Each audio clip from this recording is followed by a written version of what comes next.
ಬೆಂಗಳೂರಿನಲ್ಲಿ ಕದಿಮರ ಅಟ್ಟಹಾಸ ಮಿತಿಮೀರಿದ್ದು ಬನ್ನೇರುಘಟ್ಟ ಸಮೀಪ ಹಾಡಗಲೆ ಸಿನಿಮೀಯ ರೀತಿಯಲ್ಲಿ ದರೋಡೆ ಪ್ರಕರಣವೊಂದು ನಡೆದಿದೆ.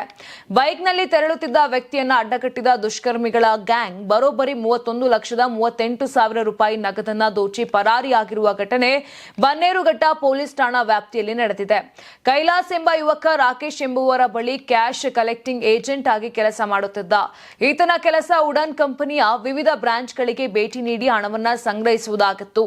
ಎಂದಿನಂತೆ ನಿನ್ನೆ ಸಂಜೆ ಕೂಡ ಕೈಲಾಸ್ ವಿವಿಧ ಬ್ರಾಂಚ್ಗಳಿಂದ ಒಟ್ಟು 31,38,625 ರೂಪಾಯಿ ಹಣ ಕಲೆಕ್ಟ್ ಮಾಡಿದ್ದ.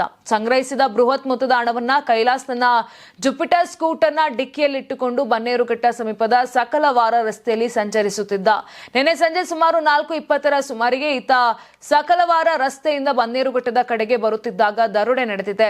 2 ಬೈಕ್ಗಳಲ್ಲಿ ಬೆನ್ನಟ್ಟಿಕೊಂಡು ಬಂದಂತ 4 ಅಪರಿಚಿತ ವ್ಯಕ್ತಿಗಳು ಏಕಾಏಕಿ ಕೈಲಾಸ್ನನ್ನ ಅಡ್ಡಗಟ್ಟಿದ್ದಾರೆ.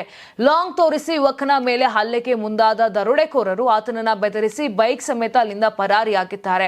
ದರೋಡೆ ಮಾಡಿದ ಗ್ಯಾಂಗ್ ಸುಮಾರು 1 ಕಿಲೋಮೀಟರ್ ದೂರದವರೆಗೆ ಕೈಲಾಸ್ನ ದ್ವಿಚಕ್ರ ವಾಹನವನ್ನ ಚಲಾಯಿಸಿಕೊಂಡು ಹೋಗಿದ್ದಾರೆ. ಬಳಿಕ ನಿರ್ಜನ ಪ್ರದೇಶವೊಂದರಲ್ಲಿ ಬೈಕ್ ನಿಲ್ಲಿಸಿ ಅದರ ಡಿಕ್ಕಿಯಲ್ಲಿದ್ದ 31 ಲಕ್ಷಕ್ಕೂ ಅಧಿಕ ಹಣವನ್ನ ತೆಗೆದುಕೊಂಡು ಖಾಲಿ ಬೈಕ್ ಅನ್ನ ಅಲ್ಲೇ ಬಿಟ್ಟು ಎಸ್ಕೇಪ್ ಆಗಿದ್ದಾರೆ.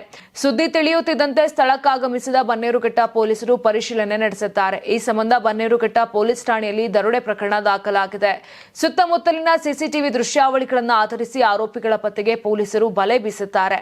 ಅಂತಾರಾಷ್ಟ್ರೀಯ ವಾಣಿಜ್ಯ ಮೇಳ 2026 ಫೆಬ್ರವರಿ 6, 7, 8ರಂದು ಬೆಂಗಳೂರಿನ ಅರಮನೆ ಮೈದಾನದ ತ್ರಿಪುರವಾಸಿನಿಯಲ್ಲಿ ಆಯೋಜಿಸುತ್ತಿದೆ.